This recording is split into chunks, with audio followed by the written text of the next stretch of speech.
Welcome Mechanic. Today we have a 2015 Chrysler 300. On this Chrysler 300, I'm going to show you how to be able to jump start your vehicle.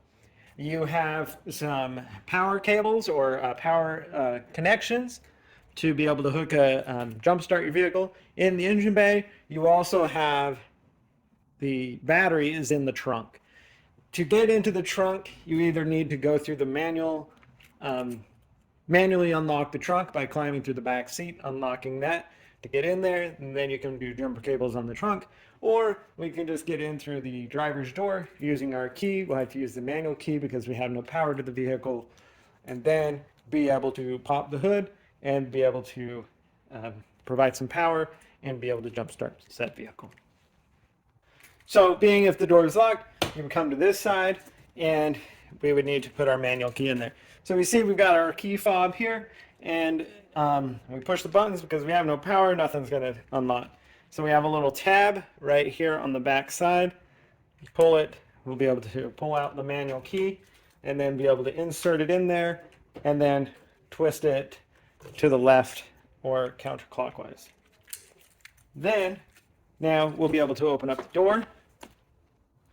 Reach right down here above the parking brake, pull the latch that unlocks the main lock on your hood, and now we can go open up the hood and gain access to those electrical connections. All right, so now we're ready to be able to pop the hood. We come to the center of the hood, pull the latch over, and raise it up, and it is supported with the hydraulic components here. Now, we come to the right side of the vehicle, your passenger side. We got a fuse box, and we have our electric port right here, being our positive connection, and then our negative connection right here. So we're just going to squeeze this together. We squeeze the tab, pull this forward, and then we can put our jumper cable access here and go in the order.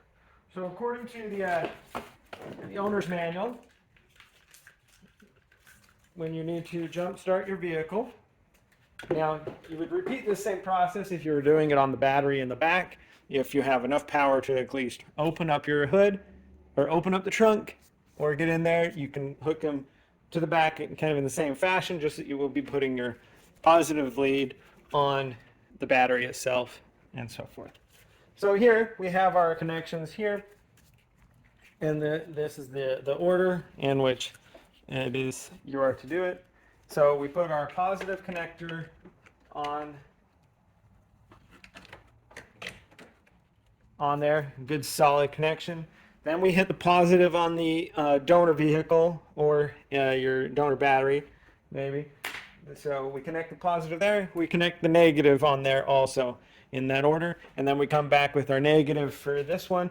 And if it was a battery, we don't hook it to the negative on the battery. We hook it to a good grounding spot on the vehicle.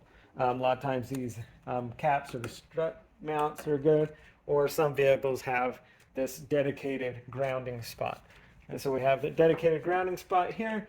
We connect that there, and then depending on how dead your battery is, you want to at least give yourself 10 to 15 minutes of being charged from the previous or from your donor vehicle, and then be able to start this vehicle and be able to either drive it to the shop or home and put a charger on the battery or get the battery tested, unless you just left the lights on.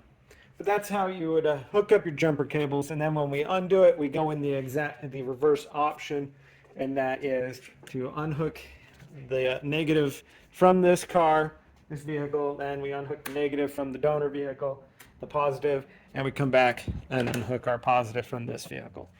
And then make sure we cover any connectors that need to be covered, and we would go about that's how you jumpstart your Chrysler 300 2015. Thanks for watching Mechanic, where you can be the mechanic.